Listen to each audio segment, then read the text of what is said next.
बिस्मिल्लाहिर्रहमानिर्रहीम। अस्सलाम वालेकुम स्टूडेंट्स, उम्मीद करती हूँ कि आप लोग सब खैरियत से होंगे इंशाल्लाह। बेटे आज हम चैप्टर नंबर 4 डिस्कस करने जा रहे हैं, दैट इज़ एरेज़। और एरेज़ क्या होती हैं, इनका यूज़ क्या है, what is the purpose of an array, हम आज के टॉपिक में ये डिस्कस करेंगे। First of all, what is array, describe the use of array. Array क्या है और इसका यूज़ क्या है।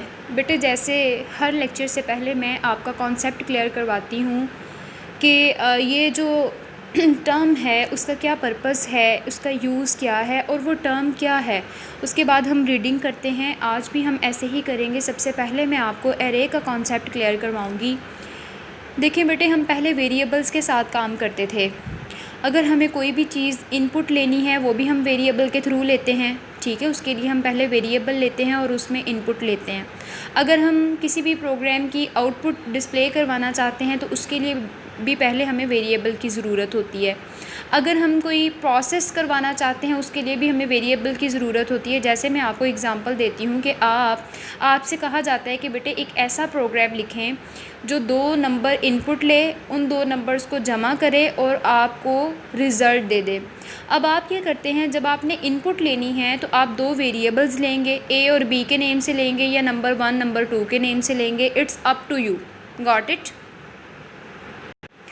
अब बच्चे जब आपने वो 2 वेरिएबल ले लिए हैं, इनपुट के लिए भी वेरिएबल यूज़ हुआ, अब आपसे कहा जाता है कि प्रोसेस करवाया जाए। तो जब प्रोसेस क्या है, प्रोसेस है कि आपने उन 2 नंबर्स को सम करना है। तो डेफ़िनेटली आपको एक और वेरिएबल डिक्लेयर करवाना पड़ेगा सम के नेम से, जिसके अंदर आपने ए और प्लस बी की वैल्यू या फिर जो आपने नंबर 1 नंबर 2 वेरिएबल लिए हैं उनको जमा करवा के आंसर रखा जाएगा और फिर वो वेरिएबल जो है वो स्क्रीन पर डिस्प्ले करवाया जाएगा, यानी कि सम। तो काम करने के लिए, प्रोग्रामिंग के लिए आपको हमेशा बेटे वेरिएबल्स की ज़रूरत पड़ती है। आप हमेशा वेरिएबल्स के साथ काम करते हैं। इसका मतलब है कि हर काम को करने के लिए हमें वेरिएबल की ज़रूरत पड़ती है। किसी भी प्रोसेस के लिए, किसी भी फंक्शंस के लिए, अगर हम सम चाहते हैं, किसी वैल्यूज़ का सब्ट्रैक्शन चाहते हैं, किसी वैल्यू का जो है परसेंटेज कैलकुलेट करना चाहते हैं, आपको पता है कि उसके लिए वेरिएबल्स यूज़ होते हैं। लेकिन बेटे जहाँ पे हमारे पास सिचुएशन इस तरह की होती है, फॉर एग्ज़ाम्पल हम अपनी पूरी क्लास के स्टूडेंट्स के मार्क्स को स्टोर करना चाहते हैं, तो आपको पता है मेमोरी में स्टोरेज के लिए वेरिएबल यूज़ होता है। आपको पता है ना, variable is a named memory location that is use to store values. आपने वेरिएबल के लिए ये पढ़ा हुआ है। तो बेटे अब हमने अगर अपनी पूरी क्लास की स्ट्रेंथ देखी, फॉर एग्ज़ाम्पल हमारी क्लास की स्ट्रेंथ है 50। अब हमने 50 स्टूडेंट के मार्क्स को स्टोर करना है, तो उसके लिए हमें कितने वेरिएबल्स जो हैं वो डिक्लेयर करवाने पड़ेंगे। डेफ़िनेटली बेटे हमें 50 वेरिएबल्स डिक्लेयर करवाने पड़ेंगे टू स्टोर 50 वैल्यूज़, क्योंकि हमें 50 वैल्यू स्टोर करनी है, ये अंडरस्टूड है। तो इस सिचुएशन पे हमारा ये बहुत टाइम टेकिंग काम हो जाता है कि हम 50 वेरिएबल्स के साथ काम करें और हमें वेरिएबल को याद रखना भी बहुत मुश्किल हो जाएगा कि कौन सा वेरिएबल हमने किस स्टूडेंट के लिए लिया था। इस केस में फिर हमें इस बात की ज़रूरत है कि हम जो हमारा सिमिलर टाइप का डाटा है, सिमिलर टाइप के डाटा से मुराद है जब हमने एक ही काम ज़्यादा सारे लोगों के साथ करना होता है। जैसे मैंने 50 स्टूडेंट का डाटा स्टोर करवाना है, लेकिन मैंने सिर्फ डाटा स्टोर ही करवाना है। ये नहीं है कि एक स्टूडेंट का डाटा स्टोर करवाना है, एक की परसेंटेज कैलकुलेट करनी है, एक का ग्रेड कैलकुलेट करना है, नहीं। डिफरेंट टाइप की सिचुएशन नहीं है, मेरे पास एक ही सिचुएशन है कि मैंने 50 स्टूडेंट्स का डाटा स्टोर करवाना है और अगर मैंने परसेंटेज लेनी है तो मैंने 50 के 50 स्टूडेंट्स की ही परसेंटेज लेनी है। तो बेटे जहाँ पे सिमिलर टाइप का डाटा होता है वहाँ पे हमें इतने सारे वेरिएबल के साथ काम करने की बजाय हम एरे यूज़ करते हैं। अब आपको बात समझ आई। अब एरे का ये फंक्शन है कि एरे में एक ही वेरिएबल डिक्लेयर किया जाता है और उसके साथ जो है वो वैल्यूज़, उसका इंडेक्स जो है वो चेंज कर दिया जाता है। अब ये इंडेक्स क्या है, यहाँ पे मैं आपको एक एग्ज़ाम्पल दिखाती हूँ। जैसे कि बेटे ये देखें, यहाँ पे ARR के नेम से एक वेरिएबल लिया गया है और उसके साथ पैरेंथेसिस के अंदर वैल्यूज़ पास की हुई हैं। 0, ARR1 के साथ 1, एक सिंपल ARR ले लिया गया।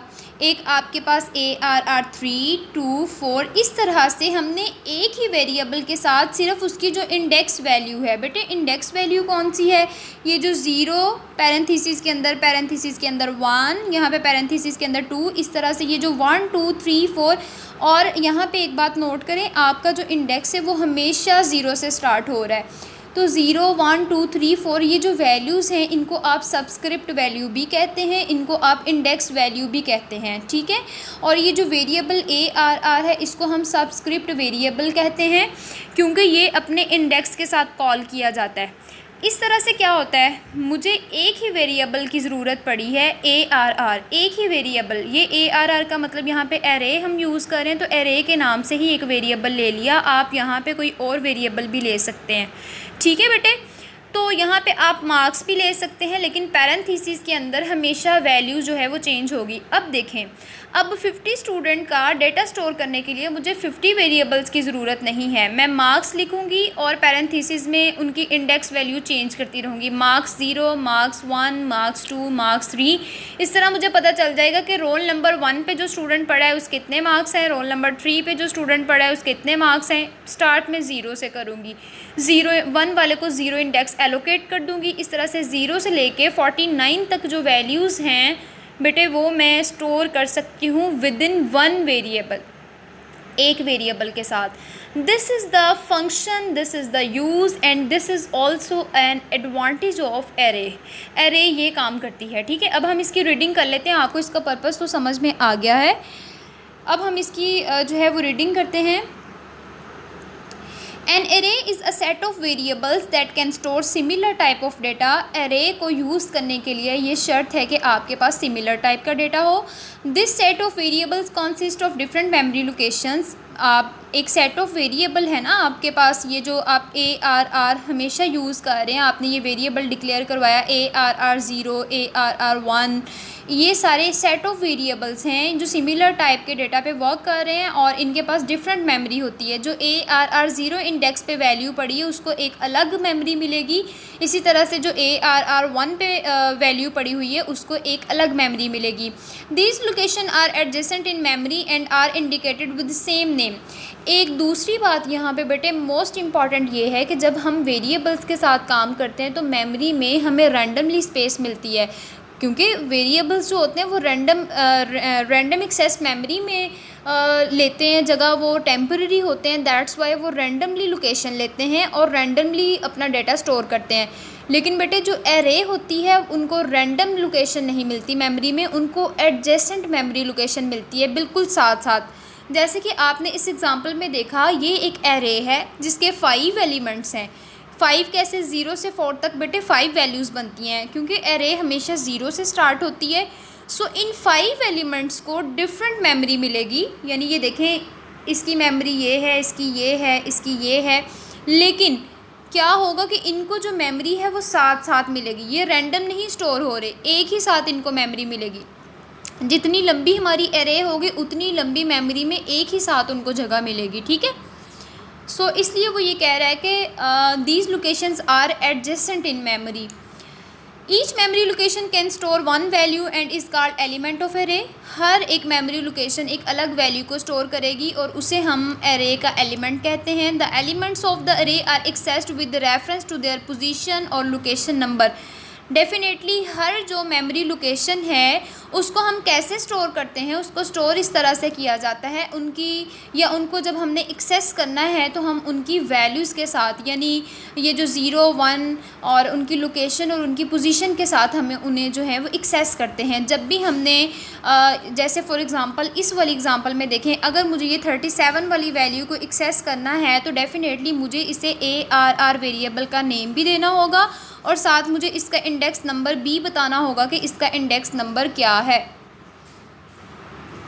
सो जब भी हम एरे के अंदर वेरिएबल्स को एक्सेस करते हैं तो उसके नेम से और उनकी जो लोकेशन होती है, यानी ये 1, 2 जो इनकी इंडेक्स वैल्यूज़ होती हैं, इनसे हम इनको एक्सेस करते हैं।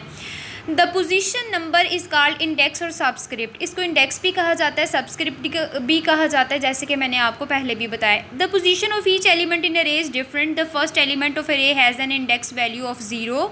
हमेशा अरे की जो फर्स्ट इंडेक्स वैल्यू होगी वो हमेशा 0 होगी। The index is incremented by 1 for each next element. और हर एक अगले एलिमेंट के लिए 0 से एक वैल्यू जो है वो इंक्रीज़ होती जाएगी। इफ़ एन अरे हैज़ 5 एलिमेंट्स, अगर किसी अरे के 5 एलिमेंट हैं तो आपको पता है कि उनका जो इंडेक्स नंबर होगा वो क्या होगा, 0 से 4 तक होगा, 0 1 2 3 एंड 4, फिर 5 एलिमेंट्स पूरे हो जाते हैं। इसी तरह से अगर आपकी अरे में 11 एलिमेंट्स हैं तो वो 0 से 10 तक उनकी इंडेक्स वैल्यूज़ होंगी। एरे का यूज़ क्या है बेटे? एरे का यूज़ है ये large number of similar type of data को स्टोर करता है। जैसे 100 वेरिएबल्स रिक्वायर्ड हैं किसी 100 स्टूडेंट के मार्क्स को स्टोर करने के लिए, जैसे मैंने आपको 50 स्टूडेंट्स के मार्क्स की एग्जांपल दी। तो इसके अलावा हमें इंडिविजुअली कोई भी वेरिएबल डिक्लेयर नहीं करवाना पड़ेगा। हम एरे को यूज़ करते हुए एक ही वेरिएबल के साथ 50 इंडेक्स वैल्यूज़ के साथ हम जो हैं वो 50 या 100 स्टूडेंट्स का डेटा ईज़िली स्टोर कर सकते हैं। तो ये एरे का यूज़ है। सब्सक्रिप्ट वेरिएबल क्या होता है? जैसे कि मैंने आपको बताया कि ये जो वेरिएबल आपकी सब्सक्रिप्ट वैल्यू के साथ यूज़ हो रहे होते हैं वो आपके सब्सक्रिप्ट वेरिएबल हैं। सब्सक्रिप्ट वेरिएबल को एक्सेस करने के लिए सब्सक्रिप्ट वेरिएबल का नेम और साथ उनकी जो इंडेक्स वैल्यूज़ हैं, जो उनका सब्सक्रिप्ट है, वो साथ कॉल करना पड़ता है। अगर आप 5 नंबर स्टूडेंट के मार्क्स देखना चाहते हैं तो आपको मार्क्स और ब्रैकेट के अंदर 4, क्योंकि 4 वाले एलिमेंट पे जो है वो 5 वाले स्टूडेंट का डाटा पड़ा होगा, क्योंकि आपकी एरे 0 से स्टार्ट होती हैं। इस तरह से उनका नेम एज़ वेल एज़ उनकी इंडेक्स वैल्यू को साथ कॉल करना पड़ेगा। ये होती हैं आपके पास सब्सक्रिप्ट वेरिएबल। जैसे कि बेटे यहाँ पे एग्जांपल में देखें, उन्होंने ये एरे 0 1 2 3 और 4 की आपको एग्जांपल दी है, जो कि हम यहाँ पे देख रहे हैं। ये आपके पास एक 5 एलिमेंट्स की एरे है। इस एरे का जो स्टार्ट, ये ARR का यहाँ पे लिखा हुआ है, मकसद है कि ये एक एरे है और ये 0 इंडेक्स वैल्यू से स्टार्ट हो रही है और 4 तक जा रही है। और हर एक एरे के अंदर डिफरेंट मेमोरी है और हर मेमोरी के अंदर कोई ना कोई वैल्यू स्टोर है। ये स्टूडेंट के मार्क्स स्टोर करवाए गए हैं। तो अगर आप इनको कॉल करना चाहते हैं तो इनको इनके नेम और इनकी इंडेक्स वैल्यू के साथ कॉल करेंगे। इस तरह से आपको पता चल जाएगा कि इनके अंदर जो वैल्यू स्टोर हुई है वो किस स्टूडेंट की है। तो ये बेटे हमारा आज का टॉपिक था। आज हमारा एरे का इंट्रोडक्शन था, यूज़ ऑफ एरे था और साथ हमने इसकी एक एग्ज़ाम्पल देखी। अब नेक्स्ट इंशाल्लाह टॉपिक में हम ये डिस्कस करेंगे कि एरे को किस तरह से डिक्लेयर किया जाता है। जब हम एरे के साथ काम करना चाहते हैं तो हम किस तरह से अपने प्रोग्राम के अंदर एरे को यूज़ करेंगे। इंशाल्लाह ये मोर डिटेल में जो है वो नेक्स्ट टॉपिक में हमारी डिस्कशंस होंगी। अगर यहाँ तक आप लोगों का कोई भी क्वेश्चन होगा तो कमेंट में अपने क्वेश्चंस राइट कर दीजिएगा। आई विल आंसर इंशाल्लाह।